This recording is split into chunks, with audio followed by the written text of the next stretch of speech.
I just want to say thank you to everyone who watches my YouTube channel. And if you don't think a Savannah monitor will play tug of war, you're wrong. Because they will. And they're actually really good at it. There we go. So if you guys like my videos, ooh, he's strong. Please go ahead and leave a like. That helps grow my channel. Also, please comment on my videos. I love interacting with you guys. It's a lot of fun, and I get to answer questions and see that you guys care. And if you're not a member of the family, you can go ahead and subscribe. It's free. It helps me grow the channel even more. And I've listened to you guys, and I do have a Patreon down below. Oh, alligator death roll. So please go ahead and like, comment, subscribe, bell icon. Hey there, Reptile Rescue family. What are we doing? We got to do some emergency tortoise surgery today with the Dremel.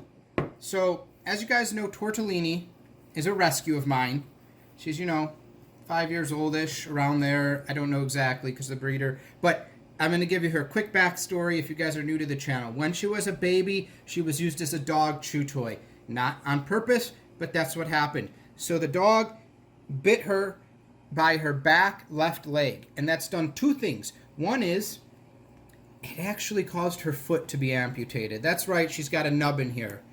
Below the knee amputation, it was really just the foot, so she sits on her little nub. And she's actually got one little toe.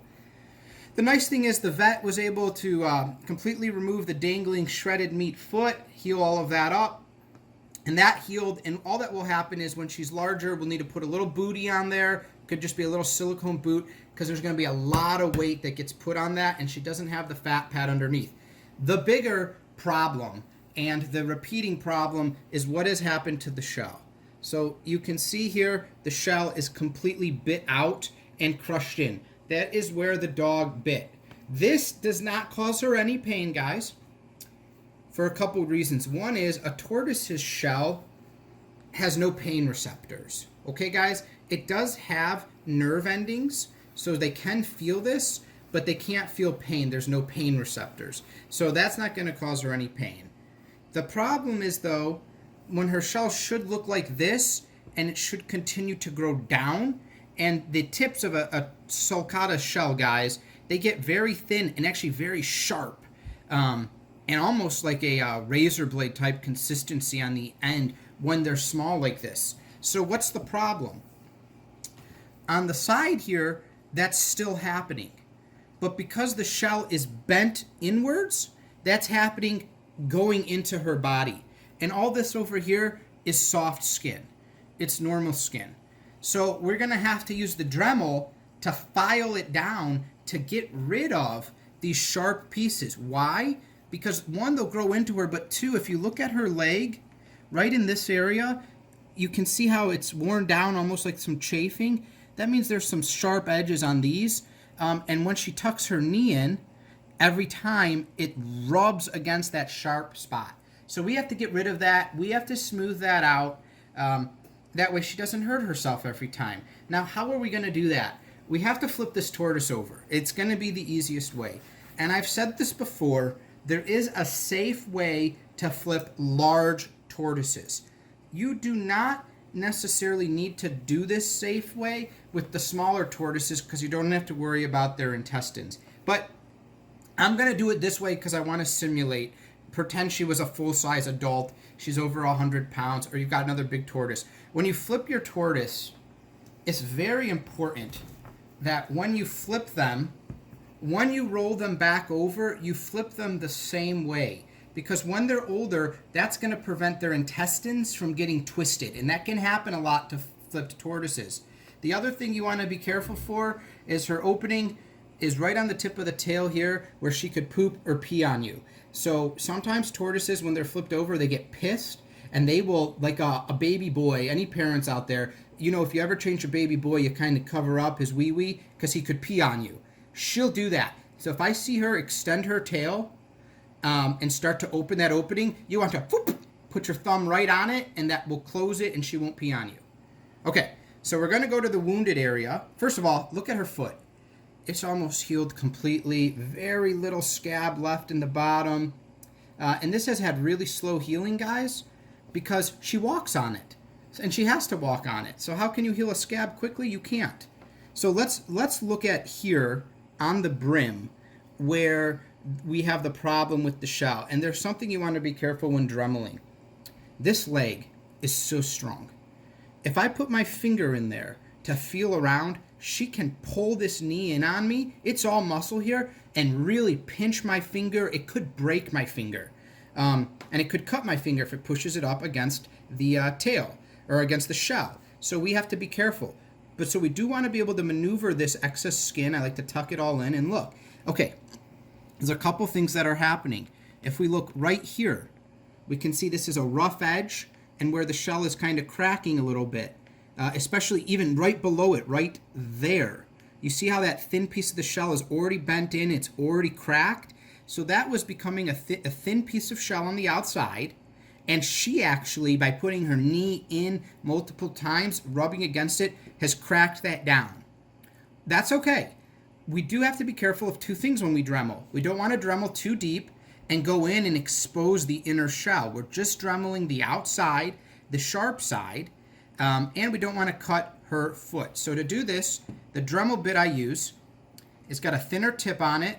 That way I can really get in here and Dremel this. And I'm going to try, because see how she's moving? I was actually trying to hold her in. I'm going to try to keep her leg isolated. So I'm doing this stance where I'm plugging her butt, and I can try to use these hands to kind of keep her leg away.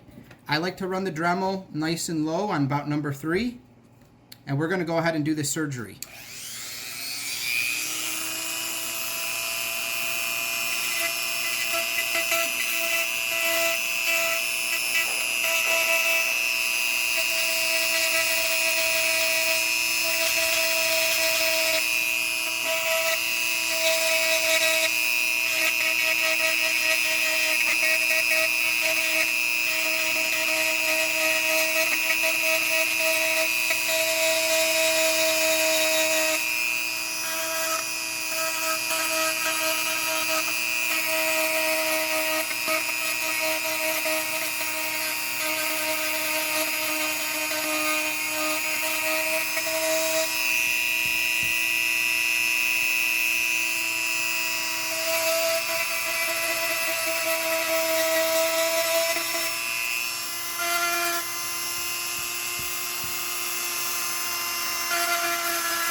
Okay, then we're going to feel. Hopefully you guys noticed she pushed her leg out there. I just moved, I let it come out, I let her do her little tantrum, and I stopped. We do want to do this as quick as possible. This is all nice and smooth. Right here, there's a little sharp spot left. I'm going to go ahead and fix that, and then we're good.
Okay, I think we're good. I'm going to do a quick feel. Oh yes, all nice and smooth, which is really good.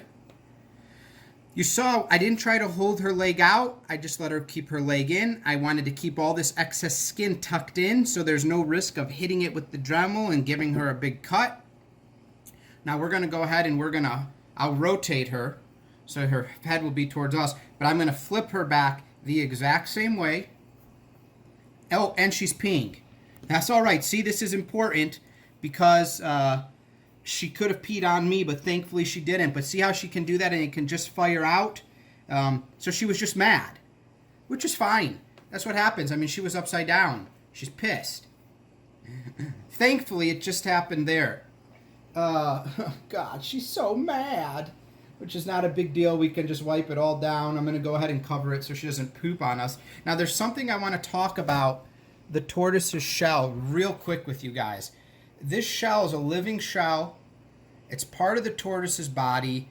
You can see it's growing because it's white. You need to protect this shell. You need to clean it. You need to Dremel it if it's growing in. Hopefully you guys enjoyed this little surgery video. If you do, please leave a like. It's the only way to spread my content. Take care, everyone. Thank you guys for supporting my reptile rescue family.